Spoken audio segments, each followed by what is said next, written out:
নমস্কার বন্ধুরা, রান্নার পরিভাষা চ্যানেলে আপনাদের সবাইকে স্বাগত জানাই। আজ বানাবো আমি খুব টেস্টি চিকেন পকোড়া, সেটি আজকে আপনাদের সাথে শেয়ার করব। চলুন তাহলে দেখে নেওয়া যাক। এখানে আমি চিকেন ম্যারিনেট করার জন্য আদা রসুনগুলো ছুলে রেডি করে নিয়েছি, সেগুলো আপনাদের দিকে দেখিয়ে দিই। ছুলে রাখা রসুন, কেটে রাখা আদা, কয়েকটা গোলমরিচ, একটু ধনেপাতা, 4টে শুকনো লঙ্কা, এগুলো সব আমি একসাথে করে বেটে নেব। 500 গ্রাম চিকেন নিয়েছি আমি। চিকেনের এগুলো সলিড পিস নিয়েছি, একটু বড় বড় পিস করে কেটেছি, পরিষ্কার করে ধুয়ে নিয়েছি। সব পিসগুলোই বড় বড় নিয়েছি এবং বডির পিস নিয়েছি। প্রথমে আমি চিকেনটা ম্যারিনেট করে নেব। চিকেন ম্যারিনেটের জন্য অর্ধেকটা পাতিলেবুর রস দিলাম। পাতিলেবুর রস চিকেনে দিলে কিন্তু সলিড পিস একদম নরম হয়ে যাবে। পরিমাণ মতো নুন দিলাম। বেটে রাখা মশলাটা দিয়ে দিলাম।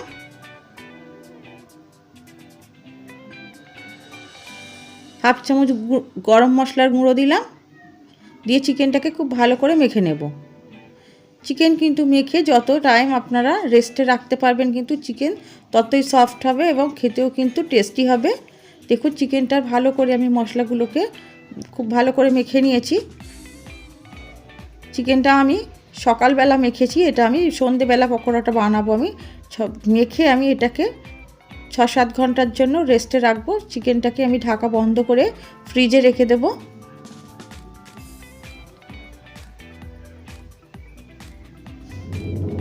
6-7 ঘন্টা পরে আমি চিকেনটা বের করে নিলাম। দেখুন চিকেনটা কতটা নরম হয়ে গিয়েছে। ম্যারিনেট যত আগে করে রাখতে পারবেন অতই ভালো। যদি সম্ভব হয় তো আগের দিন ম্যারিনেট করে রাখতে পারেন। এখানে এবার আমি একটি ব্যাটার বানিয়ে নেব। 2 চামচ ময়দা দিলাম, 2 চামচ দিলাম অ্যারারুট। অ্যারারুটের জায়গায় কিন্তু আপনারা কর্নফ্লাওয়ারও ব্যবহার করতে পারবেন।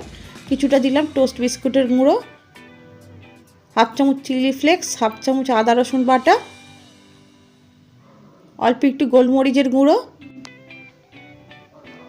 অল্প একটু নুন। চিকেন ম্যারিনেটের সময় আমি নুন দিয়েছিলাম, ব্যাটারে আমি অল্প নুন দিলাম। 2টো দেবো ডিম,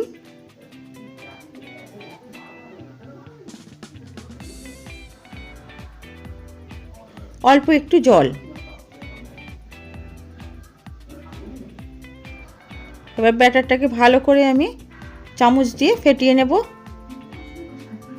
দেখুন একটু পাতলা করে ব্যাটারটা বানিয়েছি যাতে কোটিংটা পাতলা হয়। কড়াই বসিয়ে দিয়ে দিলাম তেল। তেল গরম হয়ে গিয়েছে, ওখান থেকে একটু গরম তেল তুলে ব্যাটারের উপরে দিয়ে দিলাম। ব্যাটারটাকে একটু নাড়িয়ে নিলাম।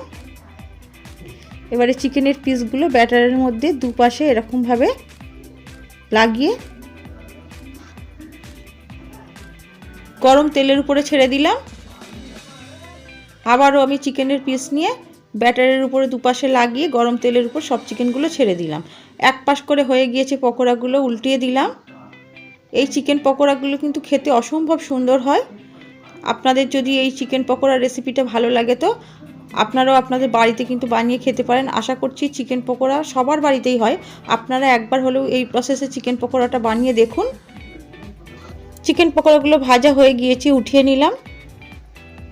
বাকি চিকেনের পিসগুলো ব্যাটারের দুপাশে চিকেনটা লাগিয়ে তেলের উপরে দিয়ে দিলাম। সব পকোড়াগুলো একইভাবে ভেজে নেব। এই শীতের সময় কিন্তু বিভিন্ন জায়গায় পিকনিক হয়, আপনারা চাইলে কিন্তু পিকনিকের মধ্যেও এরকম একটি চিকেন পকোড়ার আইটেম রাখতে পারেন। কিংবা শীতের সন্ধ্যায় গরম গরম চিকেন পকোড়া খেতে কিন্তু খুবই ভালো লাগে। যে কোনো গরম গরম পকোড়া হোক, তেলে ভাজা হোক, আমরা কিন্তু গরম গরম জিনিসটা সন্ধ্যেবেলা খুবই পছন্দ করে থাকি। আর তা যদি হয় চিকেন পকোড়া তো আর কোনো কথাই নেই। দেখুন চিকেন পকোড়াগুলো আমার সব ভাজা হয়ে গিয়েছে, কতটা লোভনীয় দেখতে লাগছে। প্লেটে করে আমি সাজিয়ে নিয়েছি। এখানে একটা ধনেপাতার দই দিয়ে চাটনি বানিয়ে নিয়েছি, আর সঙ্গে রেখেছি একটু পেঁয়াজ। আজকের এই চিকেন পকোড়ার রেসিপিটা যদি আপনাদের ভালো লাগে তো একটি লাইক করবেন। একটা চিকেন পকোড়া আমি আপনাদের দিকে ভেঙে দেখাই কতটা সুন্দর হয়েছে। দেখুন চিকেনের ভিতরটা কতটা সফট আর কোটিংটা একদম পাতলা। খেতে কিন্তু খুব খুব খুব অসম্ভব সুন্দর হয়েছিল। আজকের রেসিপিটা আমি এখানে শেষ করছি। আবারও দেখা হবে অন্য কোনো রেসিপিতে, নতুন কোনো ভিডিও নিয়ে চলে আসবো। আপনারা সবাই ভালো থাকবেন, সাবধানে থাকবেন।